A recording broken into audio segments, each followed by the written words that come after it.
November 14th children's day అట. అంటే పిల్లలకి ఎటువంటి ఆదర్శాన్ని ఇద్దాం అనుకుంటుండ్రు? మొదటి ఓట్ షోర్ నెహ్రూ 15 ప్రావిన్సులకు గాను 12 ప్రావిన్సులు సర్దార్ వల్లభాయ్ పటేల్ ప్రధానమంత్రి కావాలని కోరుకుంటే దొంగ మార్గాన గాంధీ కుటిల రాజకీయం చేసి నెహ్రూను ప్రధానమంత్రిగా ఎన్నుకున్నాడు.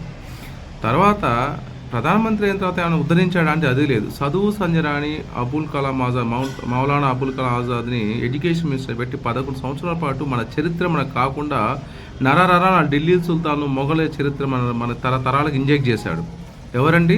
మన దేశాన్ని చెరపట్టిన వాళ్ళు, మన దేశాన్ని ఏలిన వాళ్ళు. అంటే వాడు మన రాజులు కాదు కదా, మనని అక్రమంగా ఏలిన వాళ్ళు, మనం దోచుకున్న వాళ్ళు, మన ఆస్తుల్ని గుడుల్ని మన సంస్కృతిని కొల్లగొట్టిన వాళ్ళని మనం చదవాల్సి వచ్చింది చరిత్రలో. దేనివల్ల? బికాస్ ఆఫ్ ఎడ్యుకేషన్ మినిస్టర్ 11 సంవత్సరాలు మౌలానా అబుల్ కలాం ఆజాద్ వల్ల. అదా మనం నేర్చుకోవాల్సింది. 1855 నుంచి 1947 వరకు ఉన్న వైస్రాయలందరి చరిత్ర మనకు అవసరమా? బ్రిటిష్ వాళ్ళ గురించి మనకు అవసరమా?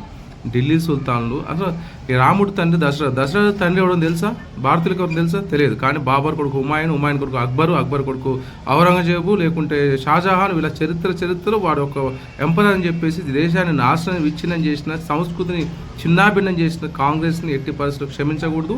ఈ కాంగ్రెస్ దాని తర్వాత ఇందిరాగాంధీ ఏం చేసి మనకు తెలిసి ఎమర్జెన్సీ పెట్టి మనల్ని ఆల్మోస్ట్ లక్షలాది మందిని జైల్లో వేసి నిరంకుశత్వంగా దేశాన్ని, దేశ సంపదని, దేశ అస్తిత్వాన్ని, దేశ సంస్కృతి కూడా నాశనం చేసింది కాంగ్రెస్ పార్టీ.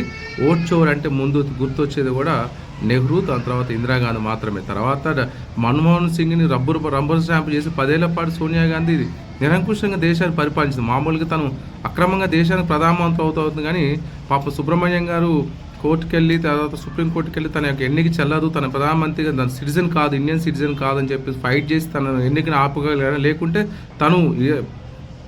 తను కూడా ప్రధానమంత్రి ఎవరిని కలగన్నది. సో కాంగ్రెస్ యొక్క ఎట్టి పరిస్థితుల వల్ల కుచిల రాజకీయాల వల్ల దేశం చాలా వందల సంవత్సరాలు ఎన్నికపోయింది. ఎట్టి పరిస్థితులు కాంగ్రెస్ని క్షమించకూడదు. ఏ రూపంలో కాంగ్రెస్ని మనకు చీడ పురుగులే వాళ్ళు.